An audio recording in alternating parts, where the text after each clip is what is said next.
Capítulo 1. Breve conferencia espiritista. Diálogo primero. El crítico. C.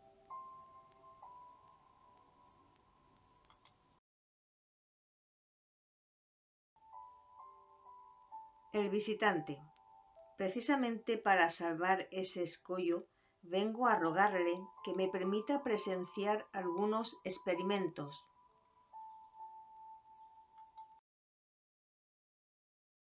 Allan Kardec. ¿Y cree usted que esto le bastará para hablar ex profeso del espiritismo? ¿Cómo podrá comprender dichos experimentos y, lo que es más aún, juzgarlos, si no ha estudiado los principios que les sirve de base? ¿Cómo podrá usted apreciar el resultado satisfactorio o no de los experimentos metalúrgicos, por ejemplo, sin conocer a fondo la metalurgia? Permítame decirle a usted, caballero, que su proyecto es absolutamente semejante al del que, no sabiendo matemáticas ni astronomía, dijese a uno de los miembros del observatorio: caballero, pienso escribir un libro sobre astronomía y probar además que el sistema de usted es falso, pero como que no sé jota de eso, permítame usted mirar 2 o 3 veces con los anteojos. Esto me bastará para saber tanto como usted. Por extensión únicamente, la palabra criticar es sinónimo de censurar. En su acepción recta y según su etimología, significa juzgar, apreciar. La crítica, pues, puede ser aprobatoria o reprobatoria. Criticar un libro no equivale precisamente a condenarlo. El que no se encargue de esta tarea debe desempeñarla sin ideas preconcebidas, pero si antes de abrir el libro lo ha condenado ya anteriormente, su examen no puede ser imparcial. En semejante caso se encuentran la mayor parte de los que han hablado del espiritismo. Por la palabra se han formado una opinión y han hecho lo que el juez que sentenciaría sin tomarse el trabajo de examinar los autos. De aquí ha resultado que su juicio ha sido falso y que en vez de persuadir han hecho reír.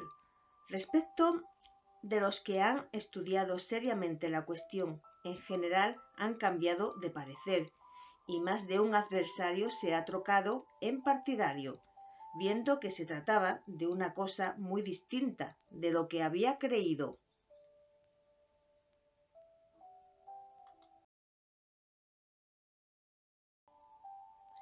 El visitante. Usted hablará del examen de los libros en general, pero ¿cree usted que sea materialmente posible a un periodista leer y estudiar todos los libros que le vienen a mano, sobre todo cuando se trata de teorías nuevas que le sería preciso profundizar y comprobar?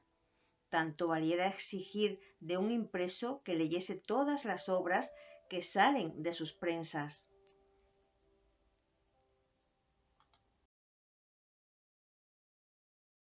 Allan Kardec. A tan juicioso razonamiento solo tengo que responder que cuando se carece de tiempo para hacer concienzudamente una cosa, no se debe entrometer nadie en ella, y que vale más hacer una y bien que 10 y mal.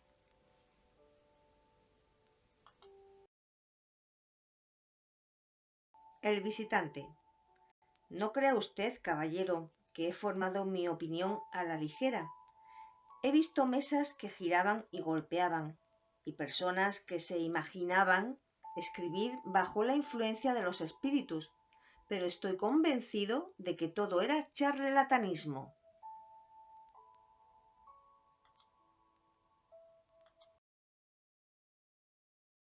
Allan Kardec. ¿Cuánto pagó usted por ver todo eso?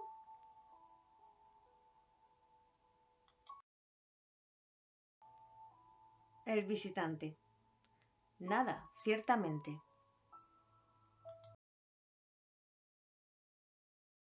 Allan Kardec.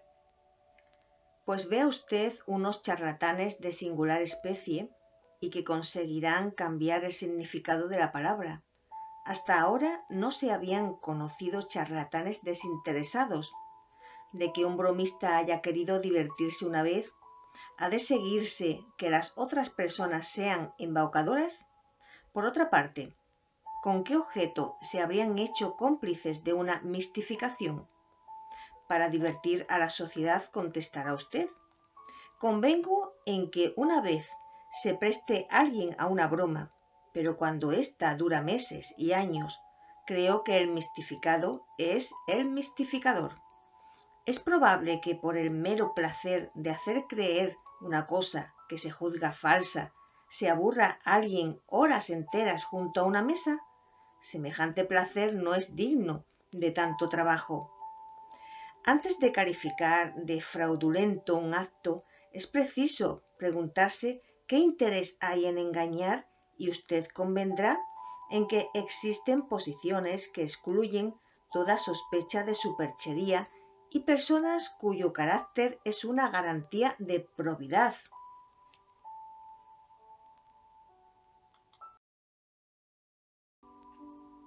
Continúa Allan Kardec. Otra cosa sería si se tratase de una especulación, porque el cebo de la ganancia es mal consejero, pero aun admitiendo que en este último caso se hiciera constar positivamente una maniobra fraudulenta, no se probaría nada contra la realidad del principio, dado que de todo puede abusarse. De que se vendan vinos adulterados no se sigue que no lo haya puro.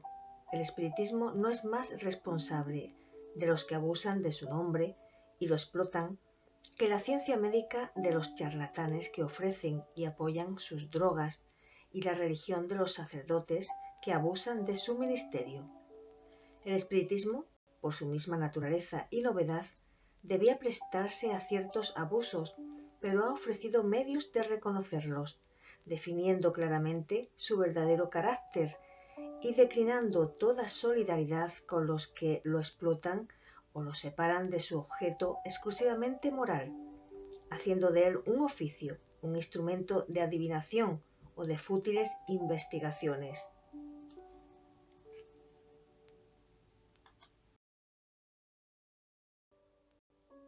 Continúa Allan Kardec.